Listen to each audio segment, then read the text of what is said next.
Вітаю, сябри. Вчера была годовщина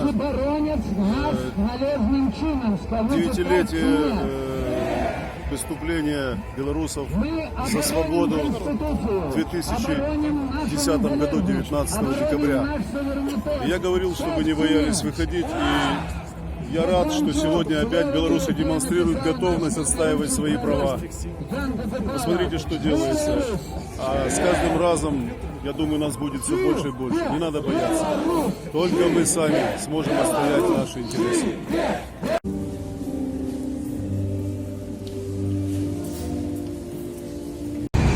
2010 год. В этот день, 9 лет назад, здесь собирались белорусы, готовые отстоять свою независимость и свободу против банды Лукашенко. Команда, группа, в которой я пришел сюда, шла от цирка со своим знаменосцем. Это было 10-12 человек, я точно не помню. Здесь мы собрались, здесь было полно народу. Люди выходили из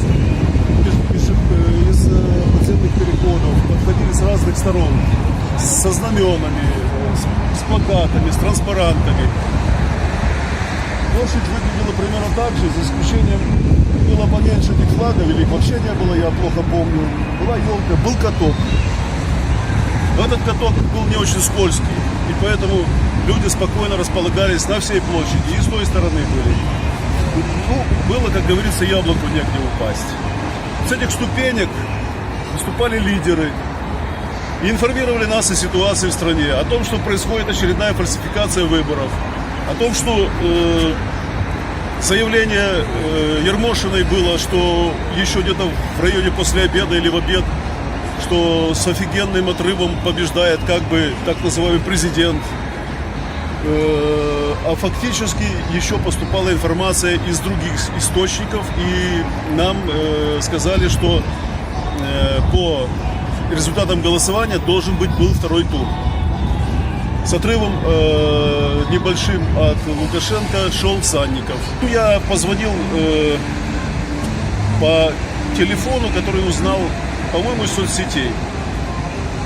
И мне сказали, куда прийти для того, чтобы быть, ну, как бы не сам по себе, а можно было быть в команде. Значит, эта команда была из 10 человек, и мы вот такой организованной группкой, в общем-то, сюда и пришли от цирка, там мы собирались. Я увидел, что со всех сторон люди собираются. И с той стороны проспекта, и оттуда подходили люди, и с пешеходного перехода, и оттуда подходили люди, разные, и с разными знаменами, но объединенные одной целью. Здесь мы стояли, пожалуй, больше часа стояли. За это время мы узнали, что был избит, остановлен и избит Никляев со своим отрядом, со своей командой на Немиге. Вот это людей очень сильно возмутило, показало еще раз тому, что власть действует самыми подлыми методами. Она готова на все, но это нас мобилизовало тоже, потому что тогда казалось, что мы должны победить. Мы должны победить. У нас правда была на нашей стороне. Пора менять лысую резину! Пора менять лысую резину! Пора менять лысую резину!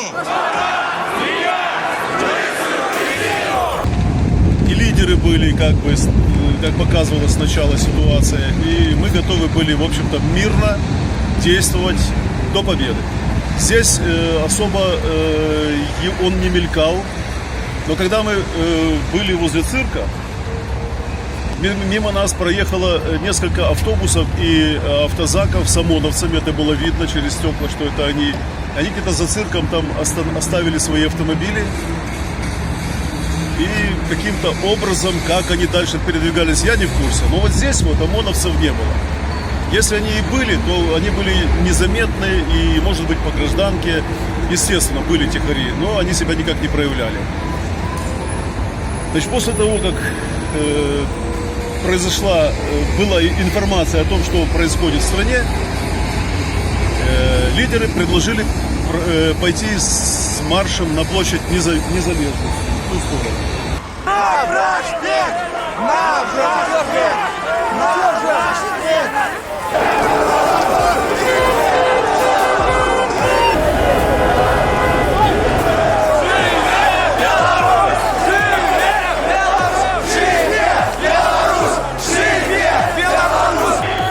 На углу возле метро через дорогу, по которой уже не ходил транспорт, стояли шеренгой работники ГАИ. Они попытались препятствовать нашему маршу до площади Незалежности, но как-то не очень настойчиво. Да, нас бы это и не остановило, скорее всего. Цепь их была раздвинута без применения силы практически. И народ стремился в ту сторону, по проспекту. Это была какая-то эйфория, это было состояние свободы, которое за время правления Лукашенко народ не чувствовал, не было. Вот. Никто ничего не ломал, никто ничего не бил, никаких не было попыток, даже провокаций здесь не было по дороге, еще что-то устроить такое, из-за чего могли нам предъявить санкции власти. Это было мирное шествие. От домов по той стороне до домов на этой стороне был заполнен людьми, шеренгами от и до. Было очень плотное, был очень плотный марш из людей.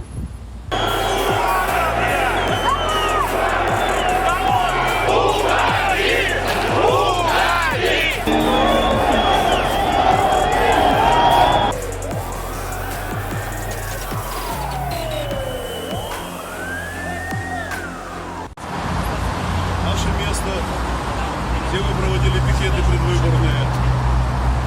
Вот посмотрите, ширина проспекта какая. Вот, возможно, метров 40, не меньше. Вот от тех домов до вот этих было полностью заполнено людьми. Люди шли плотными шеренгами и очень близко друг к другу. Выкрикивали лозунги, из которых я помню, Лукашенко «Уходи», наверное, был самый такой нейтральный. Запомнился лозунг «Родима, свобода, долой Луку, урода». Были, естественно, крики «Живе Беларусь!». И у людей поднималось настроение. Была некая, конечно, даже эйфория от того, что мы чувствовали, что мы должны победить. Правда была на нашей стороне. И только подлейшие действия властей потом и растерянность наших лидеров, я думаю, что это имело место. Не позволило закрепиться на площади и отстоять свои права. И вот практически конец проспекта на расстоянии от Октябрьской по площади Независимости. И, естественно, было любопытно, сколько же людей находится на марше. Вот на эти вот уступки, до них можно было забраться. Они примерно такие же, может быть, немножко видны снимки. И в ту сторону, вот если подойти сюда, вполне видно, что весь проспект был заполнен на всю ширину до Октябрьской площади, и при этом было видно даже, что люди все еще с Октябрьской не вышли. Людей было очень много. Настаивали. Не меньше 50 тысяч, а может быть даже гораздо больше. Вот памятника Ленина. Держали речь лидеры на этой площади. Народ был по всей площади практически. И где-то на расстоянии, где сейчас вот эти вот кусты там, был край основного организованного народа. А вот те двери подверглись атаке со стороны незнакомых лиц.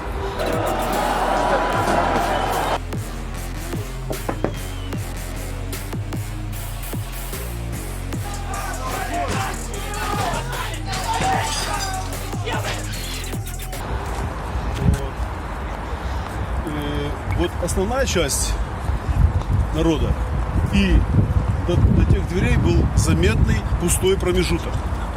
Значит, народ от этих кустов концентрировался в эту сторону, и возле дверей были провокаторы. Здесь никого не было. Между основной частью участников митинга и дверями никого не было. Периодически оттуда прибегали какие-то личности с закрытыми лицами. Говорят, что вы стоите? Давайте туда, давайте. Я не исключаю, что кто-то и поддался этой провокации и пошел бить эти стекла. Но оказалось, что там уже, когда несколько стекол было разбито, оказалось, что все эти стеклянные места и двери были привалены, это не за нами, сейчас, были привалены мебелью. А в некоторых местах были щиты ОМОНовские. По-моему, один щит даже каким-то образом был оттуда извлечен. То есть его забрали у этого ОМОНовца.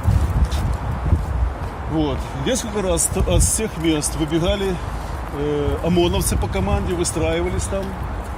Но почему-то провокация не была прекращена. Значит, один раз выбежали, зашли.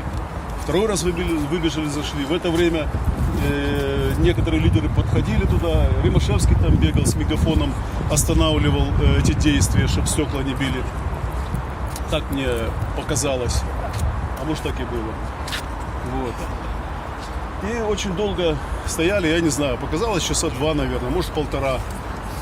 Не знали, что делать. Не знали, что делать, как на это реагировать. Никаких указаний, никаких команд от лидеров не поступало.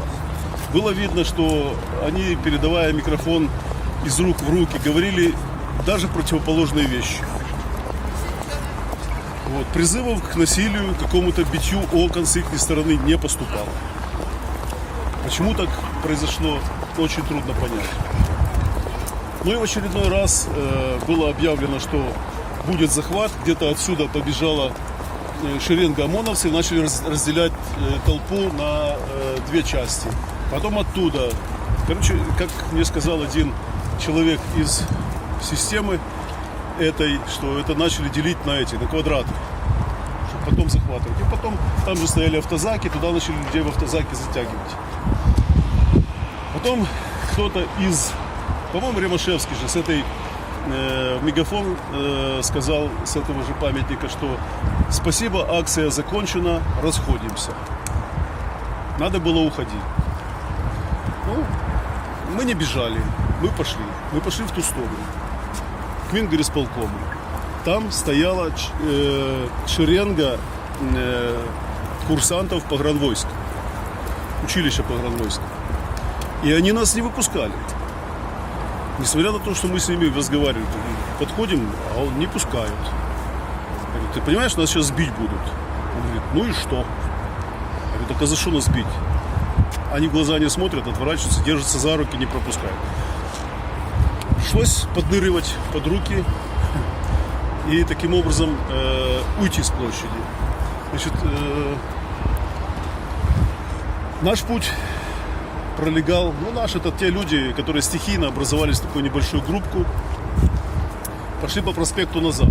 Однако оттуда в 3, 4, 5 шеренг шли милиционеры со щитами, не с такими, как у ОМОНовцев, с прозрачными. И всех, кто туда собирался уходить, вытесняли опять на площадь. Значит, нам удалось пройти в сторону вокзала между горисполком и почтамтом до следующей улицы. Это Карла Маркса, по-моему, да? По Карла Маркса.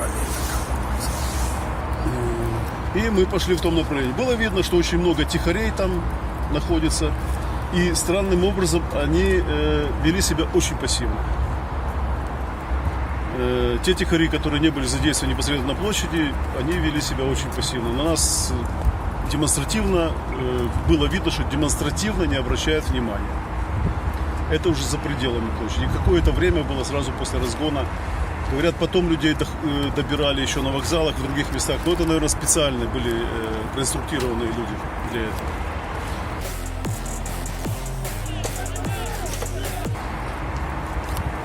Вот таким образом это все и было. Ну, я в то время был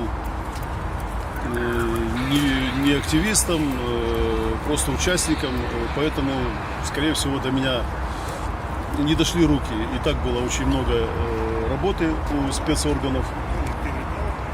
Ну, не только я, много. Это ж где-то пострадали около 1500 человек. Я могу ошибаться.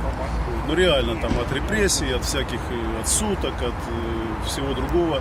Но ведь участников-то было гораздо больше. Но я оказался в числе тех, кто не попал под раздачу, как говорится. Но эти 3 часа в целом где-то было. Это был праздник. И поэтому я все-таки, во-первых, я убедился, что белорусский народ способен в критические минуты встать на защиту своей свободы. Лидеры не совсем смогли подхватить ситуацию и правильно расставить акценты для того, чтобы мы могли победить. Холодно было, снежок прошел. Но это было мирное выступление, не направленное на какие-то силовые действия. Никто к силовым действиям не готовился. Поэтому, возможно, это тоже еще один фактор, почему нас силой под причину вот этого вот погрома очень легко разделили и рассеяли. Так что в любом случае спасибо белорусам, спасибо лидерам, которые за 3 часа свободы, которые мы ощутили, это был праздник. Это был несравнимый праздник души и ощущение, что мы побеждаем. По площади 2020. Я думаю, что таких ошибок мы больше повторять не будем. Во-первых, локализовать провокации необходимо однозначно. Не допускать, не то что локализовать, просто не допускать эти провокации. Потому что это является поводом для спецструктур применить силу. А без повода им все-таки как-то стремновато похоже. Потому что как оправдываться потом перед мировой общественностью? Почему это произошло? Я думаю, что обязательно нужно выйти массово, мирно, долговременно на эту площадь, закрепиться на ней и показывать как можно большим числом, как можно более продолжительно, что мы не согласны с очередным тюремным сроком, который обязательно получается автоматически для всей Беларуси, если у власти останется тоже руководство, так называемое. Кто за нас не решит проблем? Никто, только мы сами. Пока мы не покажем, что мы люди, что мы не боимся эту свору уголовников фактически, никто нам не поможет. Все, наша свобода в наших руках. Люди, чего мы боимся? Правда на нашей стороне. Сколько они могут нас посадить? Сколько человек? Ну пусть 2000, пусть 3, пусть 5. Если мы выйдем 100 тысяч, 200 тысяч, 300 тысяч, это всего-навсего 3% населения. Мы можем одержать победу. Не нужно надеяться на других. Мы сами можем ее завоевать. Мы должны показать, мы должны это сделать. Невозможно в этой стране дальше жить в этой ситуации. Мы должны что-то поменять. За нас это никто не сделает. Для того, чтобы протест был организованным и действенным, у нас есть лидер. У нас есть Николай Статкевич, который выдвинут единым кандидатом от Белорусского национального конгресса в президенты Республики Беларусь. У нас есть команда. Наша команда собрала 3500 членов в инициативную группу Статкевича. Лукашенко и его прихлебатели не хотят допускать Статкевича к участию в выборах следующих. Потому что они могут допустить только тех людей, которые никогда не станут президентами. И их легко с Лукашенко будет победить. Статкевич является наиболее реальным, сильным лидером и противником Лукашенко. Это поможет нам победить.